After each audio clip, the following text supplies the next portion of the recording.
تذکرہ امام حسین میں کربلا کے بعد کیا ہوا؟ جب سارے شہید ہو گئے، ان کی لاشوں پر گھوڑے دوڑائے گئے، تو جو لوگ قریب آبادیوں کے لوگ تھے وہ آئے، ان لاشوں کو سمیٹا، کتنوں کو تو انہوں نے دفن کیا اور مولا حسین کو دفن کیا۔ اب بیویاں خیمے میں تھیں، قیدی بنائی گئیں۔ سیدہ زینب فاطمہ زہرا کی سگی بیٹی، حسین ابن علی کی سگی بہن ہے، زوجات امام حسین ہیں، بی بی سکینہ ہیں۔ اس خیمے میں چند عورتیں رہ گئیں اور بیمار زین العابدین ہیں۔ یزیدی لشکر کی طرف سے لوگ آئے اور کہا کہ اپنے ہاتھ آگے بڑھاؤ۔ ہاتھ آگے بڑھائے گئے تو ان کو ہتھکڑیاں ڈال دی گئی۔ رسول اللہ کے گھر والوں کو ہتھکڑیاں ڈال کر باہر نکالا گیا، خیمے اجاڑ دیے گئے۔ بعض روایات یہ بتاتی ہیں کہ خیموں میں آگ لگا دی گئی۔ جب خیمے جل گئے، شام کا وقت تھا، مغرب کے بعد یہ لٹا ہوا تاخت و تاراج قافلہ کوفہ کی طرف جا رہا تھا۔ کربلا سے اب یہ کوفہ جا رہے تھے، لیکن ظالموں نے جتنے شہید ہوئے تھے ان کے سر سنبھال کر رکھے تھے۔ امام حسین ابن علی کا سر لے لیا، عباس علمبردار کا سر لے لیا، اور علی اکبر امام قاسم کے سر کاٹ کر لے لیے۔ سارے سروں کو انہوں نے، اس لیے کہ اس وقت ثبوت پیش کرنے کے لیے سر دکھانے پڑتے تھے کہ ہم نے ان کا قتل کیا ہے، اب سروں کو انہوں نے نیزوں میں ڈال دیا اور سروں کو لے کر نیزوں سے چلنے لگے۔ یہ سفر ان کا شروع ہوا، کوفہ کی طرف چلے۔ کیا ہے، ایک بڑی بات مجھے یاد آتی ہے۔ مولا حسین کی ایک کنیز تھی جس کا نام بی بی شیرین بتایا گیا ہے۔ وہ سیدہ فاطمہ زہرا رضی اللہ تعالیٰ عنہ کی بھی خدمت کر چکی ہیں۔ بی بی شیرین، اس کو حضرت امام حسین نے آزاد کر دیا تھا۔ وہ کہتی تھی کہ میں آزاد نہیں ہونا چاہتی ہوں۔ کہا تھا کہ تو بڑھاپے کو پہنچ چکی ہے، تجھے ہم نے آزاد کر دیا۔ اور اس کے بعد مولا حسین نے جب یہ مدینہ طیبہ میں تھے، بی بی شیرین کو کہا تھا کہ تو آزاد ہے، جا، بہت سارا مال دیا تھا اور جمع کر کے کہا تھا کہ تو چلی جا، اپنی بقیہ زندگی آرام سے گزار۔ تو کہتی ہے ایک شرط ہے میری، میں اس شرط پر جاؤں گی۔ امام حسین ابن علی نے پوچھا کہ ہم نے تجھے کسی چیز سے روکا نہیں، منع نہیں کیا، کیا چیز تو چاہتی ہے؟ بی بی شیرین نے کہا تھا کہ مولا حسین، بس چاہتی ہوں کہ میں گھر بنا لوں، گھر میں رہوں، ایک بار آپ اپنے قدم رکھ دینا، ہم غریبوں کے گھر پر ایک بار آپ تشریف لے آئیں، میری وہ معراج ہو جائے گی۔ امام حسین نے کہا بس اتنی سی بات، ہم تو غریبوں کے گھر روز جانا پسند کرتے ہیں، ہم روز جانا پسند کریں، جا ٹھیک ہے تیرے گھر ہم آئیں گے۔ اور بی بی شیرین نے کہا نہیں مولا، میری ایک درخواست یہ ہے کہ آپ اپنے خاندان کے ساتھ آئیں گے، اپنے شہزادوں شہزادیوں عورتوں کے ساتھ آئیں گے۔ مولا حسین نے ساری عورتوں سے کہا دیکھو بی بی شیرین کہتی ہے اس کے گھر دعوت ہے، ہم سب آئیں گے۔ اور اس کو بطور مسکراتے ہوئے آپ نے فرمایا بی بی شیرین، ایسا نہ ہو کہ ہم آئیں اور تو پہچان ہی نہ سکے، ایسا نہ ہو کہ تو پہچان ہی نہ سکے۔ قدموں میں گر گئی، کہا کہ میں آپ کے گھر کی کھائی ہوئی، میں آپ کی پروردہ، کبھی آپ کو نہ پہچانوں، ایسا کیسے ہو سکتا ہے؟ وہ خاتون گئی، کوفہ کے قریب ایک چھوٹی سی بستی میں گھر بنایا، بڑا اچھا سا گھر بنایا، اور اس کی بستی والے بھی اس کی بڑی عزت کرتے تھے کہ یہ فاطمہ کے گھر کام کی ہوئی عورت ہے، حسین ابن علی کے گھر کام کی ہوئی عورت ہے۔ وہ ہر گھر میں جاتی تھی، بستی والوں سے کہتی تھی لوگوں دیکھنا میں نے گھر بنایا اور پیغام بھیج دیا ہے، فاطمہ کے لاڈلے شہزادہ رسول امام حسین نے مجھے وعدہ کیا ہے ایک بار وہ میرے گھر تشریف لائیں گے۔ بستی والے کہتے تھے کیا تیری قسمت ہے کہ تیرے گھر مولا حسین آنے کی بات کر چکے ہیں، رسول اللہ کا شہزادہ تیرے گھر آئے گا۔ سب اس کی گاؤں میں بڑی عزت تھی، لوگ کہتے تھے کہ اس کی بات پر حسین آنے والے ہیں۔ ایک بار جیسے ہی بی بی شیرین کو خبر ہوئی کہ امام حسین مدینہ سے مکہ نکل چکے ہیں اور مکہ سے کوفہ آنے والے ہیں، جیسے ہی یہ خبر ملی تو اس نے پیغام بھجوایا اور پھر اپنے گھر کو رنگ و روغن کرنا شروع کر دیا اور کمرے سجائے کہ مولا حسین کا قافلہ آ رہا ہے اور کوفہ جانے والے ہیں اور میرے گھر پر ٹھہریں گے۔ جنگ کی کوئی خبر ہی نہیں تھی۔ گاؤں والوں کو جیسی اطلاع ہوئی، گاؤں کے سارے لوگ اس کے ساتھ مل گئے۔ پورے گاؤں میں سارے لوگ گھروں کی تیاریاں کر رہے تھے اور سب لوگ روز انتظار کرتے بی بی شیرین پہاڑ کے ایک چوٹی پر صبح سے شام تک بیٹھتی، ہر آنے جانے والے قافلے والے کو دیکھتی، جو مکہ سے کوفہ کے لیے آ رہا ہے جا رہا ہے، دیکھتی، انتظار کرتی، اس میں امام حسین اپنے گھر والوں کے ساتھ آنے والے نہیں آئے۔ کئی دن گزر گئے اور اسی زمانے میں ایک رات ایسی آئی کہ اس کے گھر ایک عورت آئی، کہا بی بی شیرین اٹھو جلدی۔ کہا کیا؟ کہ حاکم بصرہ ابن زیاد کا لشکر، بہت بڑا لشکر ہے اور وہ لشکر باہر آیا ہوا ہے، تیرا بڑا گھر ہے، وہ چاہتے ہیں کہ آج کی رات تیرے گھر میں گزارے۔ کہا کون لوگ ہیں، کیوں آئے ہیں؟ کہا سنا ہے کہ ایک باغی نے بغاوت کی تھی اور اس کا سر کچل دیا گیا، اسے مار کر کے اس کا سر لایا گیا ہے اور اسی کو دمشق امیر المومنین یزید کے پاس لے جایا جا رہا ہے۔ بی بی شیرین نے کہا پتہ نہیں کون سا باغی تھا، کس نے بغاوت کی تھی، کس سے جنگ ہوئی تھی، خبر نہیں ہے، بہرحال اگر حاکم کا قافلہ گھر کے دروازے پر کھڑا ہے تو میں دروازہ کھول دیتی ہوں۔ دروازہ اس نے کھولا، بہت سارے رات کا وقت ہے، شہزادوں کے سر نیزوں پر لٹکے ہوئے ہیں، حسین ابن علی کا چہرہ دھول میں اٹا ہوا تھا، زلفیں چہرے پر آئی ہوئی تھیں، بیبیاں سب باندی بنا کر لائی گئی تھیں اور سب جکڑی ہوئی تھیں، چہرے ان کے بالوں سے ڈھاکے ہوئے تھے۔ اس خاتون نے دیکھا اور کہا ہائے ہائے افسوس، قیدی آئے ہیں میرے گھر۔ مولا حسین کہتے تھے قیدیوں کے ساتھ اچھا سلوک کیا جائے، قیدیوں کے ساتھ اچھا سلوک کیا جائے۔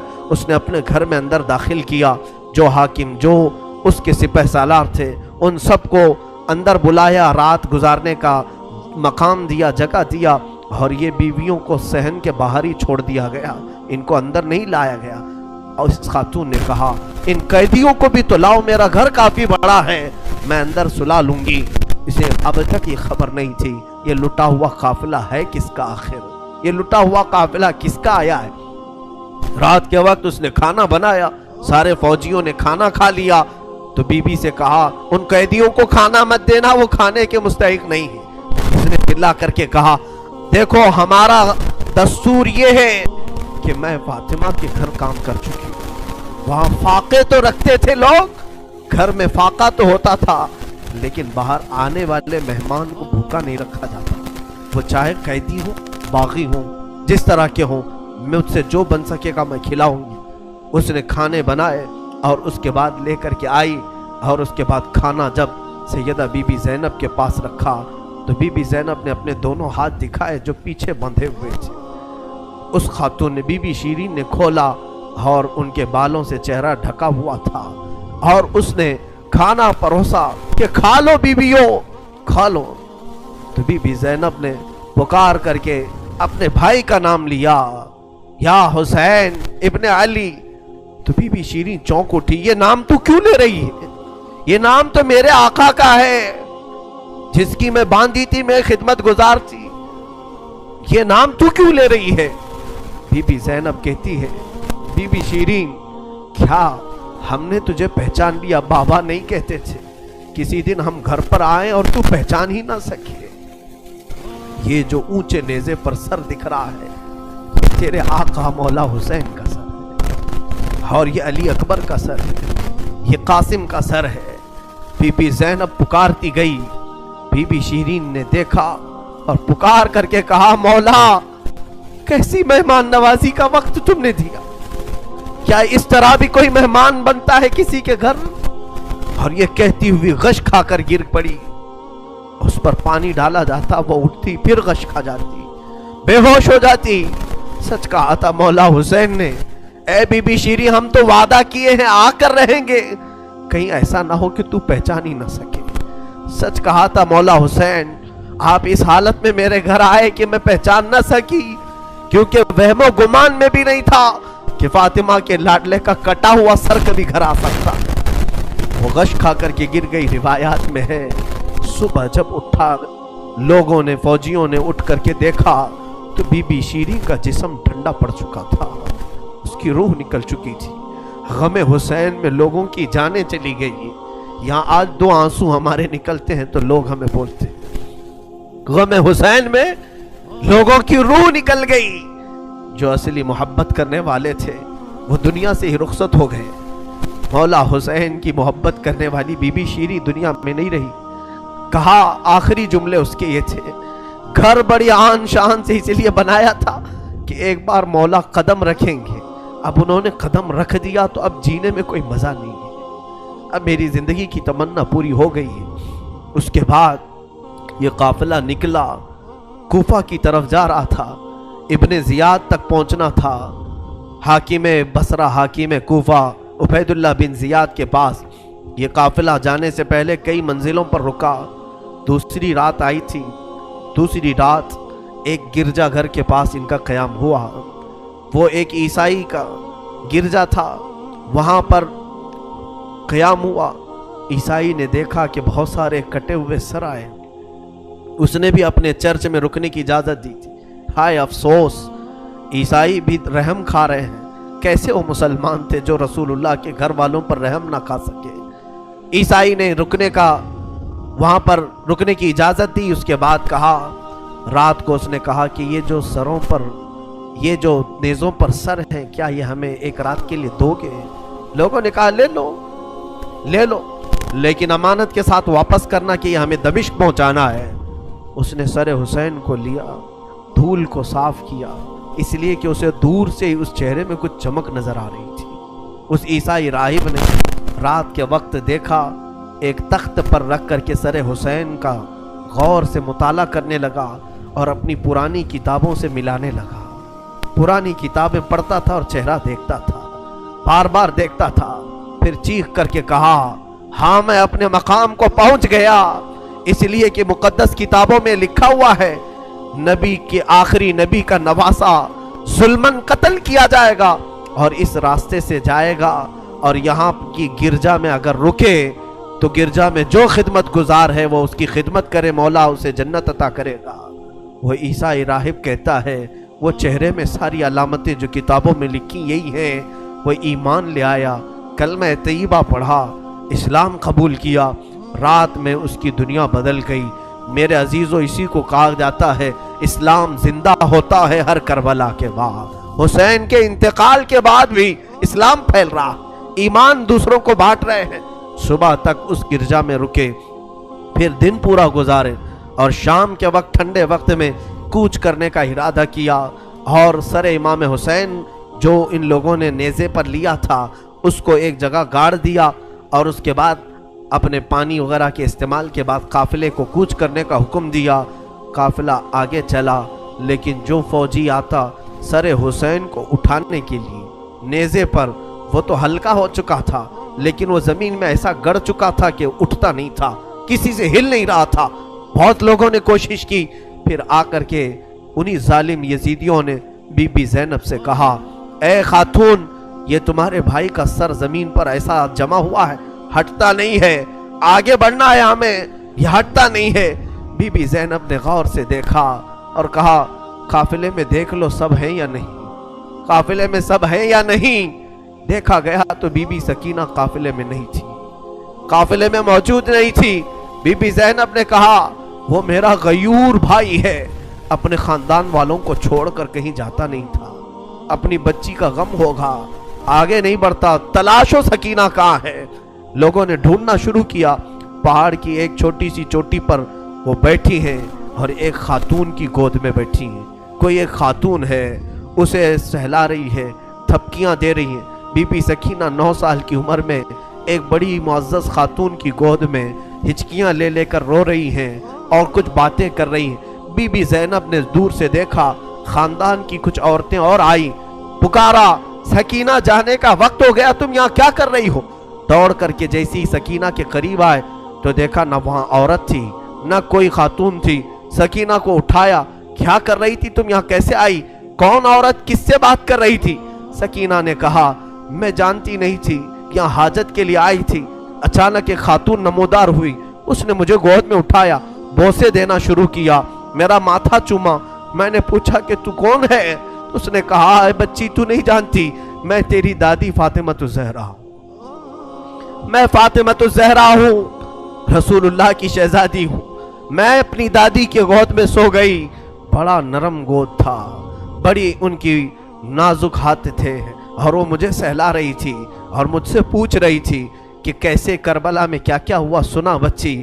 میں علی اصغر کی شہادت دادی کو سنا رہی تھی، علی اکبر کیسے قتل ہوئے دادی کو سنا رہی تھی، ان کے آنسو بہتے تھے اور میرے جسم پر گرتے تھے، اور میں نے کربلا کی ساری داستان اماں فاطمہ کو سنا رہی تھی۔ سیدہ زینب کی چیخ نکل پڑی کہ ماں فاطمہ اب بھی بے قرار ہے، اس لیے کہ حضرت امام مسلم فرماتے ہیں، ایک بڑے بزرگ ہیں، تابعی ہیں، کہتے ہیں میں نے خواب میں دیکھا ایک بوڑھی خاتون کو، کربلا کا یہ منظر جو تھا 10ویں محرم کو ہوا، 9 محرم کو خواب دیکھیں یا عاشورہ کی رات کو انہوں نے خواب دیکھا، کہتے ہیں ایک بوڑھی عورت ہے، بڑی عمر والی عورت ہے، جبہ اس کے سر پر پڑا ہوا ہے، جھاڑو لے کر میدان جھاڑ رہی ہے، پورا میدان جھاڑا۔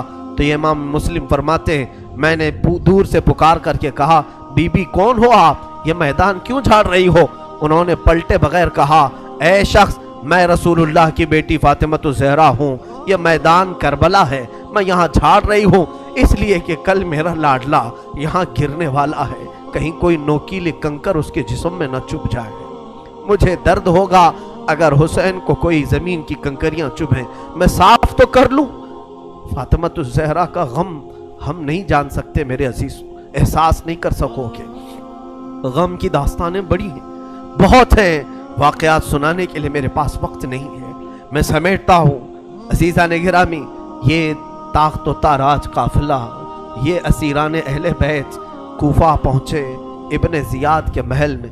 ابن زیاد نے دیکھا حسین ابن علی کو تانے مارنے لگا، کہا کہ تم نے بڑا غلط کیا، تم نے یزید کے خلاف خروج کیا، بغاوت کیا، اور اس کے بعد بہت ساری بے حرمتی کرنے کے بعد اس قافلے کو اس نے دمشق روانہ کیا۔ دمشق ملک شام کی راجدھانی، آج بھی ملک شام میں جس کو انگلش میں دمسکس کہا جاتا ہے، دمشق ہے وہ اصل۔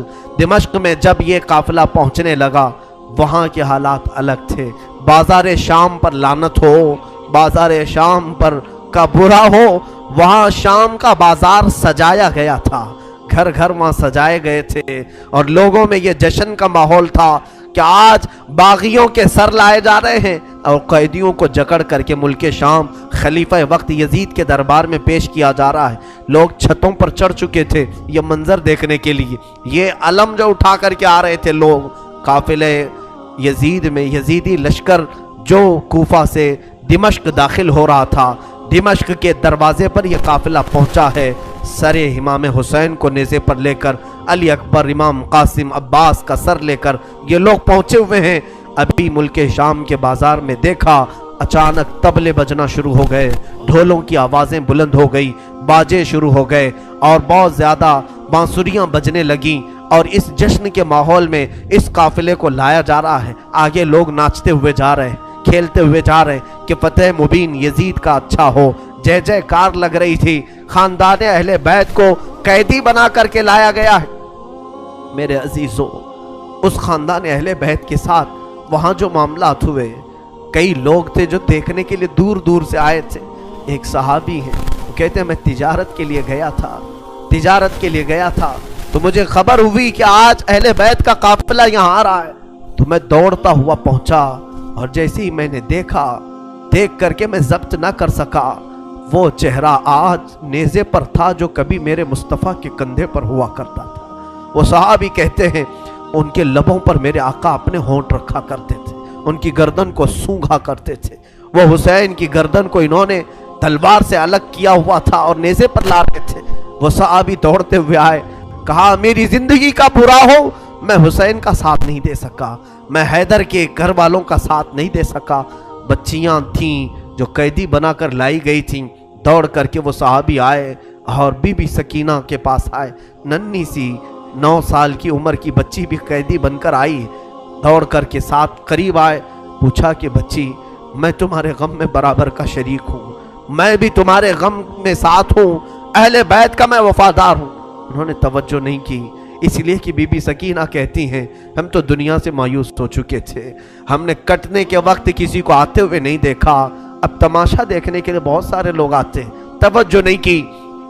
اس صحابی رسول نے آگے بڑھ کر کہا کہ اے سکینہ میں تجھے جانتا ہوں، تو حسین کی بیٹی ہے، تو فاطمہ کی لاڈلی ہے، تو شیر خدا کے گھر کی شہزادی، بتا کوئی حاجت ہو، کچھ کھانا پانی کوئی چیز، اللہ اللہ، یہ بھوکے اور پیاسوں نے کبھی کھانا کسی سے نہیں مانگا۔ پوری داستان کربلا سننا، کبھی انہوں نے روٹی نہیں مانگا، ہاں پانی ضرور مانگا ہے۔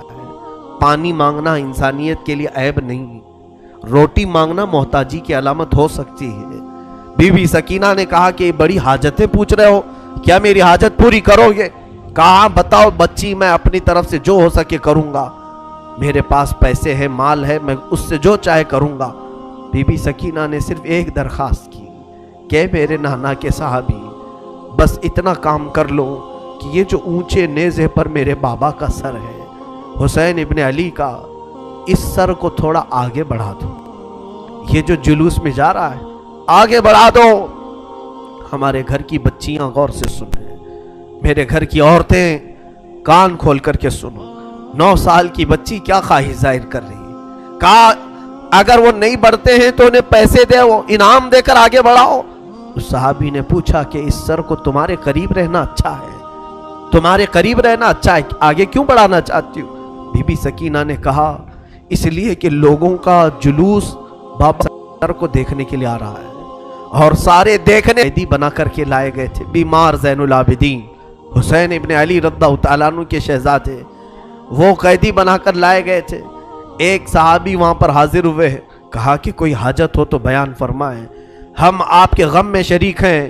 حضرت امام زین العابدین نے کوئی توجہ نہیں کی، یہاں تک کہ ایک سپاہی یزید کا ایسا تھا جو تھیلا بھر کر کے پتھر لے کر چل رہا تھا، تھیلا بھر کر پتھر لے کر چل رہا تھا، اور وہ باہر کھڑے ہوئے لوگوں میں پتھر بانٹتا تھا کہ کچھ پتھر تم لوگ برسا ہو۔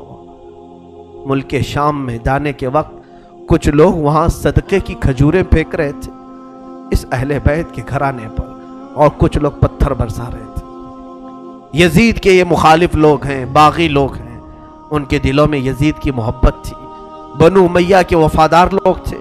اس قافلے پر کچھ لوگوں نے پتھر برسائے، وہ قافلہ اب اور کتنے زخم اٹھاتا، اب ان کو چھوڑا کیا تھا، لوگوں نے سارے زخم تو دے دیے تھے۔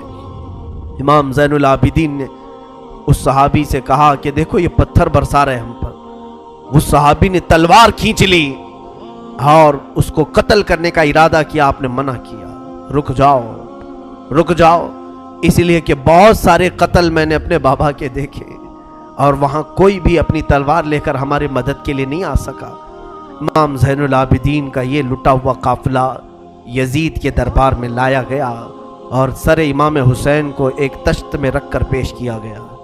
یزید اپنے ہاتھ میں چھڑی لے کر مولا حسین کے لبوں پر مارتا تھا اور کہتا تھا حسین تمہاری جوانی ختم ہو گئی، کاش تم میری بیعت کر لیتے تو تم زندگی سے ہاتھ نہیں دھوتے، اور کبھی میں نہیں چاہتا کہ تمہارا قتل ہو جائے۔ اس نے جھوٹے الفاظ میں لوگوں کو اس طرح ورغلایا۔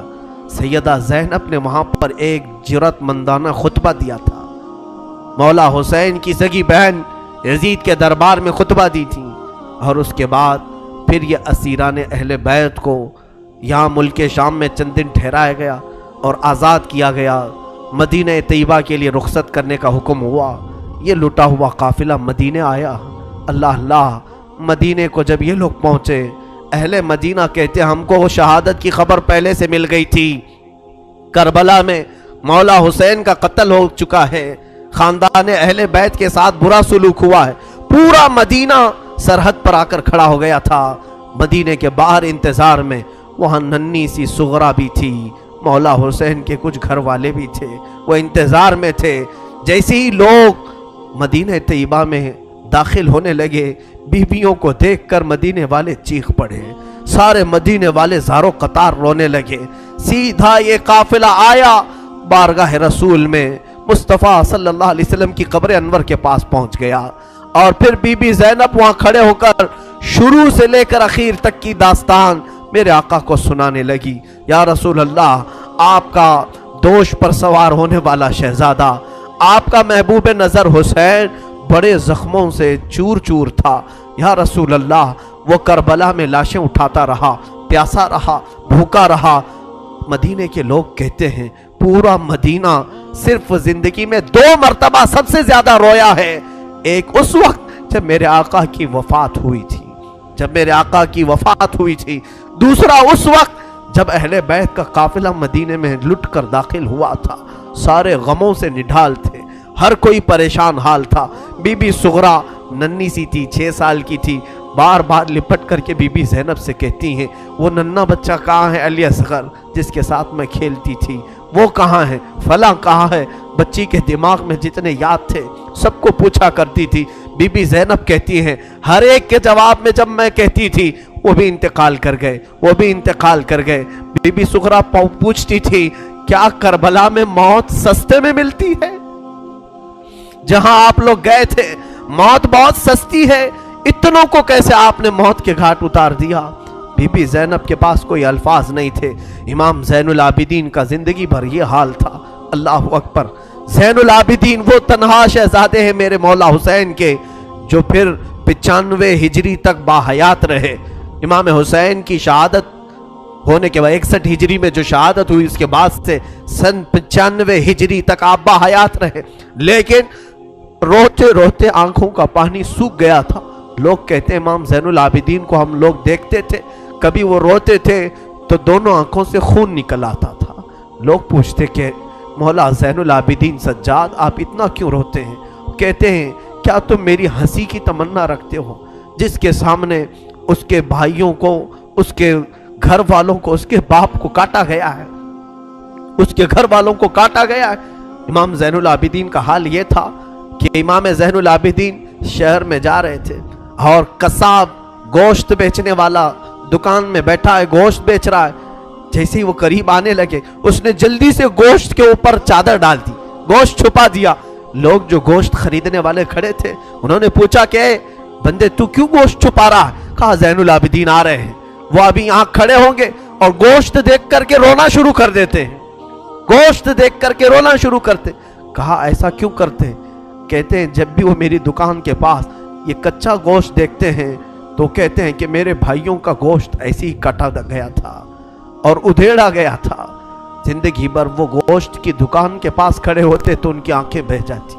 اور اس کے بعد ایک روایت یہ بھی ملتی ہے کہ قربانی کے دن تھے، مولا زین العابدین ایک جگہ سے گزر رہے ہیں، ایک قصائی بکرے کو لٹایا ہے اور جلدی سے اس پر چھری چلائی جا رہی تھی۔ امام زین العابدین دور سے کھڑے ہو گئے، کہا اے قصائی تو نے بکرے کو لٹایا، پانی پلایا کہ نہیں پلایا؟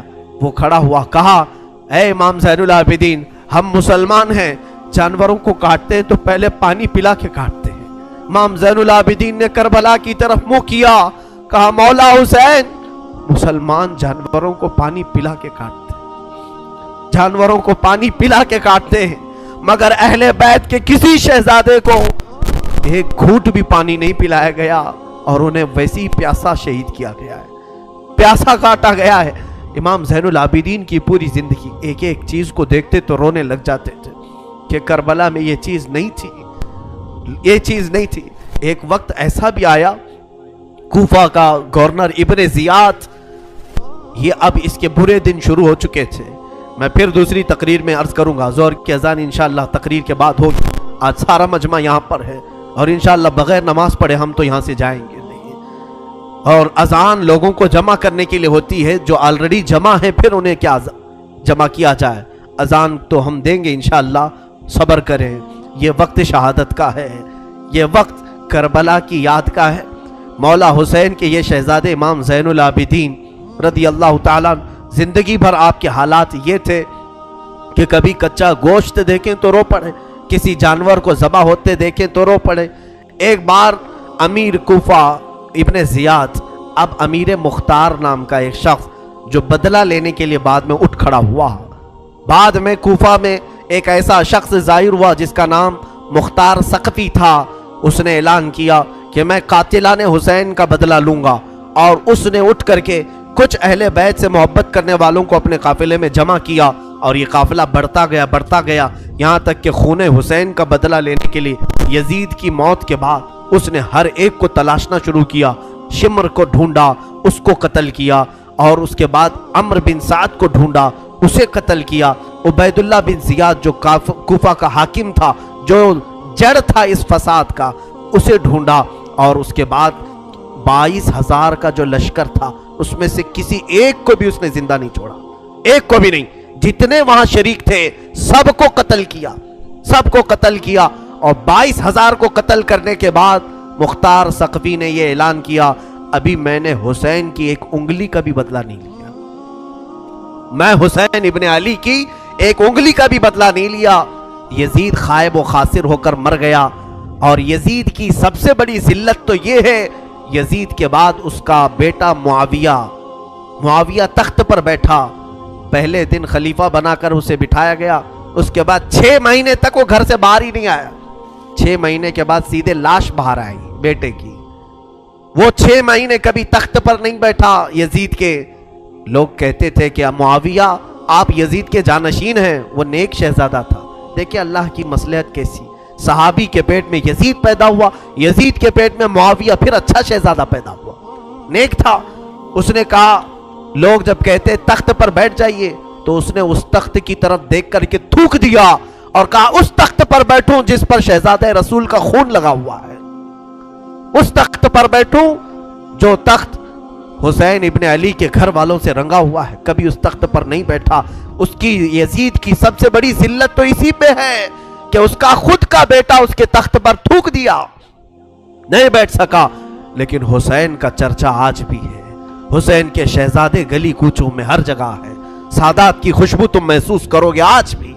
حسین ابن علی کے یہ صاحبزادے زین العابدین جہاں پر رہ رہے تھے خیمے میں، تو ایک مرتبہ ایسا ہوا کہ ابن زیاد جان بچاتا ہوا بھاگتا ہوا نکل آیا، کیونکہ مختار ثقفی اس کے پیچھے لگ گیا تھا، اپنے سواریوں کو دوڑا دیا تھا اس کے پیچھے کہ عبید اللہ بن زیاد جہاں بھی ملے اسے پکڑ کر کے لاؤ، تو سب اس کے پیچھے لگ گئے۔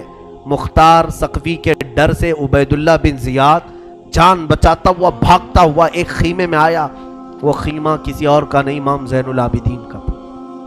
وہاں پر پہنچ گیا، آپ قرآن پاک کی تلاوت میں مصروف تھے، مختار ثقفی کے ڈر سے آنے والا یہ عبید اللہ بن زیاد ہانپ رہا تھا، کانپ رہا تھا۔ امام زین العابدین نے سر اٹھا کر کے دیکھا، کیا بات ہے؟ کہا پیاس کی شدت ہے، اگر تمہارے پاس پانی ہو تو پلاؤ۔ امام زین العابدین نے فوراً کھٹوری بھری اور پانی دی، اس نے پانی پیا اور پھر کہا اور پانی ملے گا، انہوں نے اور ایک کھٹوری بھری اور پھر پانی پلایا، اس نے پیا، 3 کھٹوریاں پانی پیا۔ عبید اللہ بن زیاد یہ سوچنے لگا شاید امام زین العابدین نے مجھے پہچانا نہیں ہوگا، اس نے کہا آپ مجھے نہیں پہچانے ہوں گے شاید۔ آپ نے چہرہ اٹھایا تو آنکھوں میں خون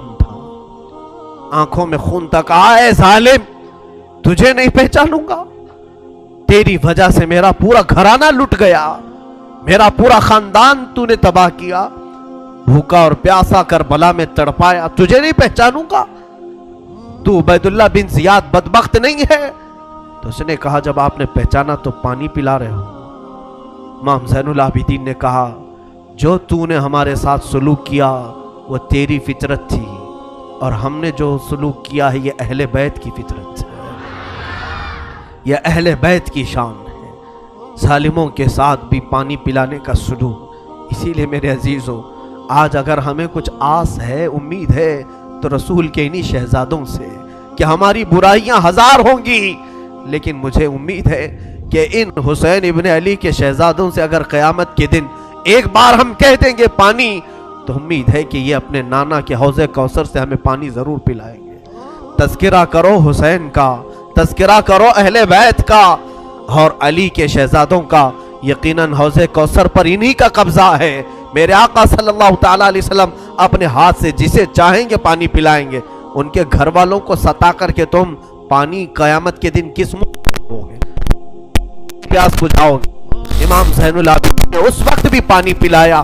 میرے عزیزوں، اس کے بعد ایسا نہیں کہ اسلام ختم ہو گیا، امیہ کی خلافت چلتی رہی، یزید کے بعد اس کا بیٹا معاویہ کے انتقال کے بعد پھر مروان حاکم بنا، مروان کی حکومت چلی، پھر اس کے بیٹے آئے تقریباً 90 ہجری تک، اور اس کے بعد 105 ہجری تک اسی امیہ خاندان نے خلافت کی باغڈور سنبھالی۔ اس کے بعد عباسی خلافت کا دور شروع ہوا، جو بنو عباس کہلائے، وہ اہل بیت سے محبت کرنے والے تھے، اتنے زمانے تک بھی اہل بیت کے ساتھ برا سلوک ہوتا رہا۔ امیہ کے پورے جتنے خلفاء آئے انہوں نے اہل بیت کے ساتھ کوئی اچھا سلوک نہیں کیا. امام باقر کے ساتھ، امام جعفر صادق کے ساتھ، امام موسیٰ کاظم کو 12 سال تک قید میں رکھا گیا تھا، ان کو زہر پلایا گیا تھا، کوڑے مارے گئے تھے. یہ اماموں کے ساتھ برا سلوک تقریباً 100 سال تک چلتا رہا. اور ایسا نہیں، رسول کا گھرانہ آج بھی لٹانے پر قربان ہے. آج بھی اگر کوئی بات آ جائے تو دیکھنا رسول اللہ کی جو اصلی آل ہوں گے، اصلی اولاد ہوں گے، وہ قیادت کے لیے آگے بڑھیں گے اور اپنا سر بھی پیش کریں گے. ہندوستان کی فتح میں سلطان محمود غزنوی کے قافلے میں 2 شہزادے ایسے تھے کہ یہ قلعے کے پھاٹک پر، یہاں جب سلطان محمود غزنوی حملہ کے لیے آتے تھے، ہاتھیوں کو دوڑاتے تھے، اور جو قلعہ تھا یہاں ہندوستان کا جس کو فتح کرنا تھا، اس قلعے کے پھاٹک پر نوکیلے کیل لگے ہوئے تھے، ہاتھیوں کے سروں میں گھس جاتے تھے تو وہ ہاتھیاں چیخ کر کے پیچھے آ جاتی، قلعہ فتح نہیں ہوتا تھا. رات کو خواب میں محمود غزنوی نے دیکھا حضور پاک صلی اللہ علیہ وسلم تشریف لائے. محمود غزنوی بادشاہ ہے، پوچھا یا رسول اللہ ہندوستان فتح کیسے ہوگا؟ میرے آقا نے فرمایا تیری فوج میں میرے 2 شہزادے ہیں، ان سے مشورہ لے، وہ جو کہیں گے تو اس پر عمل کر. صبح اٹھا تو فوج میں دیکھا تو 2 آل رسول تھے، 2 نوجوان تھے. حاضر ہوا، کہا آپ میری فوج میں ہیں، میں نہیں جانتا تھا، آپ مجھے مشورہ دیں کہ کیا کرنا ہے. جانتے ہو دونوں شہزادوں نے کیا مشورہ دیا؟ پہلے وعدہ لیا سلطان جو ہم کہیں گے اس پر عمل کرنا ہوگا. کہا بالکل عمل کروں گا. کہا بات در حقیقت یہ ہے جب تم ہاتھیوں کو دوڑاتے ہو یہ قلعے کا پھاٹک توڑنے کے لیے، اس قلعے پر نوکیلے کیل لگے ہوئے ہیں، وہ ہاتھیوں کے سر میں گھس جاتے ہیں، اس وجہ سے ہاتھی توڑ نہیں پاتے. کل صبح جب حملے کے لیے تم ہاتھیوں کو تیار کرو، ایک کام کرنا، ایک ہاتھی کے سر پر مجھے باندھنا، دوسرے ہاتھی کے سر پر میرے بھائی کو باندھنا. یہ دونوں شہزادوں نے کہا. محمود غزنوی تڑپ گیا، کانپ گیا، قیامت کے دن میں کیا جواب دوں، اور وہ منہ چھپا کر بھاگ آیا. دونوں شہزادے باہر آئے اور فوجیوں کو حکم دیا ہاتھیوں کے سروں پر ہمیں باندھا جائے. وہ خود انہوں نے ہاتھیوں کے سروں پر اپنے آپ کو باندھا. ہاتھی دوڑائے گئے اور ہاتھی دوڑ کر جیسے ہی قلعے کے دروازے پر ٹکر مارا اور وہ نوکیلے کیل انہی شہزادوں کے سینوں میں ایسے پیوست ہو گئے، اتنی تیزی سے چپ گئے کہ دونوں کی لاشیں انہی پھاٹک پر لٹکی رہ گئی اور وہ دروازہ ٹوٹ کر کے گر گیا اور ہندوستان میں اسلام کا پرچم لہرایا گیا. یہاں پر بھی خون آل رسول ہے. میرے عزیزوں، یہ اہل بیت کے دم قدم سے ہم آج اسلام کی بہاریں دیکھ رہے ہیں. یہ سارا صحرا ان قربانیوں کو جاتا ہے. آج ہم نے تذکرہ امام حسین کیا. کچھ ذمہ داریوں کی بات اخیر میں کر جاؤں. آج جتنے بھی جوان یہاں حاضر ہیں میں حسین کا انہیں واسطہ دیتا ہوں، حسین کے لاڈلوں کا واسطہ دیتا ہوں. خیرت کرو، اب شرم کرو. اب تمہاری زندگی گزارنے کے وہ طریقے نہیں ہونا چاہیے جس طریقوں پر تم آج جی رہے ہو. آج تمہارے چہروں پر نہ حسین کی کوئی علامت ہے، نہ کربلا والوں کی کوئی علامت ہے. اے میرے عزیز بچوں، اے میری ماں اور بہنوں، اٹھو. کربلا والوں سے اگر تم محبت کرتے ہو تو آج علم حسین لو. اور علم حسین کا نام مپنجا نہیں بلکہ در حقیقت علم حسین قرآن مجید کا نام ہے. تم اپنے ہاتھوں میں اس مصحف پاک کو اٹھاؤ. کیا تم نہیں دیکھتے سر امام حسین بھی تلاوت کر رہا تھا جب دمشق کے بازار میں حسین کا سر لایا گیا تھا؟ اس وقت بھی لوگوں نے دیکھا نیزے کے اوپر سے امام حسین کے لبوں سے یاسین مبارکہ کی تلاوت کی آواز آ رہی تھی. وہ حسین کٹے ہوئے سر سے بھی جب تلاوت کر سکتے ہیں، تم کیوں تلاوت نہیں کرتے؟ آج قرآن کیوں نہیں پڑھتے؟ قرآن کو کیوں ہاتھ نہیں لگاتے؟ آج ہمارے گھروں میں جو اندھیرا ہے یہ قرآن نہ پڑھنے کی وجہ سے. میرے آقا نے سچ فرمایا کہ تم اپنے گھروں کو قبرستان نہ بناؤ. جس گھر میں قرآن نہیں پڑھا جاتا اس گھر کو کہا گیا یہاں میتیں رہتی ہیں، یہاں مردے رہتے ہیں. کتنے گھروں میں قرآن پڑھا جا رہا ہے؟ مردوں کا گھر بنائے ہو. بچیوں کو بٹھاؤ، بچوں کو بٹھاؤ، قرآن ان کے ہاتھ میں دو، قرآن کی طرف توجہ کرو. اگر ایک بار پھر پلٹ آئی یہ امت تعلیمات اسلام کی طرف، مجال ہے کہ کوئی تمہاری طرف آنکھ اٹھا کر کے دیکھے. میں یہ چیلنج کے ساتھ کہتا ہوں تمہارے پاس ایمان کی جو دولت ہے پوری دنیا چھان مارو گے یہ دولت کسی قوم کے پاس نہیں ہے، کسی کے پاس نہیں. تمہارے پاس محبت رسول ہے، تمہارے پاس محبت علی ہے، تمہارے پاس محبت حسین ہے، تمہارے پاس اولیاء کاملین کی کردار ہے، تمہارے پاس ساری علامتیں تبرکات ہیں. تم کیوں پیچھے ہو؟ تمہارا پیچھے رہنا تو افسوس کی بات ہے. آج لوگ تمہیں بزدل بنا رہے ہیں، آج لوگ تمہارے اوپر خوف کا ماحول طاری کیے ہوئے، ڈر کا ماحول طاری کیے ہوئے۔ شاید یہاں تم نے دیکھا بھی ہوگا ہزاروں تقریریں ہیں، میں اپنی تعریف کے لیے نہیں کہہ رہا ہوں، ہزاروں خطبہ ہیں، چند ہی بولتے ہوں گے لوگ، اس لیے کہ خطبہ واعظین مقررین کی زبانوں کو بھی بند کرنے کی کوشش کر رہے ہیں۔ کتنے تو مجھے بولتے ہیں یوں نہ بولو مولانا، بہت جلدی گرفتار ہو جاؤ گے، بہت جلدی جیل میں چلے جاؤ گے، حکومت کی تمہارے اوپر نظر ہے، ڈپارٹمنٹ میں تمہارے ریکارڈ ہیں، بہت ساری باتیں ہیں۔ میرے عزیزوں، ایک طرف میرے پاس یہ امت مصطفیٰ بھولی بھٹکی ہوئی قوم ہے، ایک طرف میرے آقا کی قرآن عظیم ہے اور حسین اعظم کے کربلا کے واقعات ہیں۔ مجھے بتاؤ، کیا حسین ابن علی کا سامنا قیامت کے دن نہیں کرنا ہوگا؟ کیا ہم جیسوں کو پکڑ کر قیامت میں نہیں پوچھا جائے گا مولا نے تجھے زبان دی تھی، مولا نے تجھے قرآن کا علم دیا تھا، رب نے تجھے حدیثیں عطا کی تھی، تو نے اپنے حبیب کی امت کے ساتھ کیا سلوک کیا؟ کیا تو انہیں سبحان اللہ اور نعروں میں ہی سلا دیا کرتا تھا؟ اگر قیامت کے دن مجھے یہ سوال ہوگا میں کیا جواب دوں گا؟ اس لیے میں یہ بہتر سمجھتا ہوں حق بولنے پر اگر گرفتاری ہو جائے تو میری گرفتاری کوئی معنی نہیں رکھتی، اس لیے کہ مجھ سے کئی لاکھ درجہ گنا بہتر امام زین العابدین جب گرفتار کیے جا سکتے ہیں اور مولا حسین کے گھر والوں کو قیدی بنایا جا سکتا ہے تو ہماری لاکھوں زندگیاں ان کی قید پر قربان ہوں۔ ہمیں قید سے ڈر نہیں ہے، ہمیں کوئی گرفتاری سے خوف نہیں ہے، اور ہماری زبانوں کو خریدنے کی کوشش بھی نہ کرو، ہمارے الفاظ کو خریدنے کی کوشش نہ کرو۔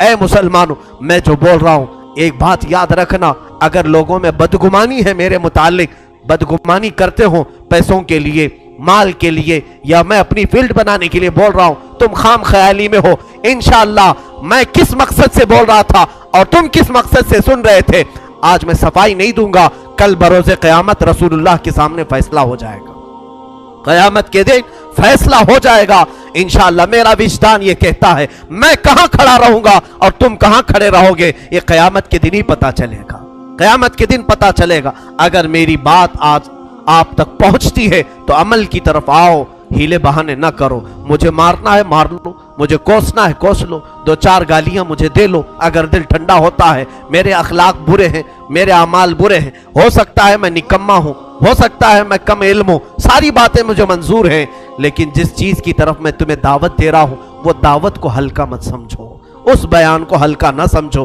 میں تو تمہیں محبت رسول کی طرف بلا رہا ہوں، میں تمہیں مولا حسین کے کردار کی طرف بلا رہا ہوں، اسے تو نہ کوسو۔ میں کمتر ضرور ہوں لیکن جس کی دعوت دے رہا ہوں وہ دعوت کمتر نہیں ہے، وہ دعوت ہلکی نہیں ہے۔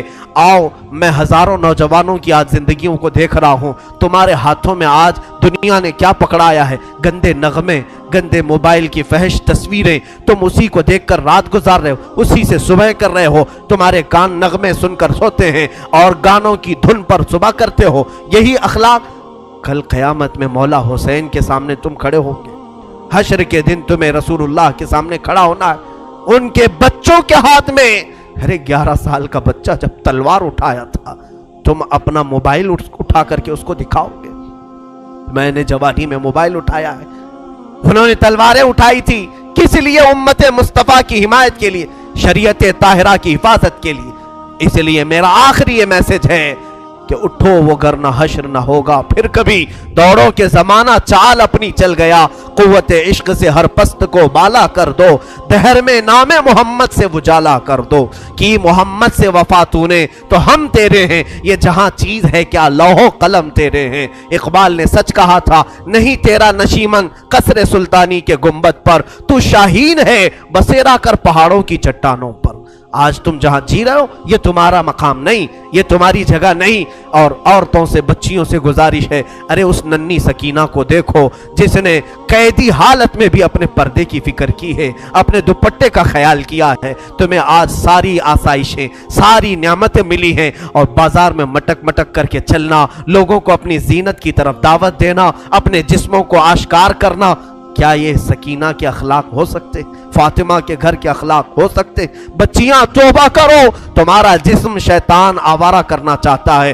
تم نے اگر اپنے جسم کی نمائش کی، لوگوں کی توجہ اور ان کی آنکھیں اپنی طرف مبذول کرنے کے لیے، قسم رب ذوالجلال کی تمہارے جسم کی چمڑیاں فرشتے اس طرح سے چھیلیں گے، اس طرح سے کہ حدیث پاک میں ملتا ہے 1 گھنٹے میں 70 بار چمڑی بدلی جائے گی۔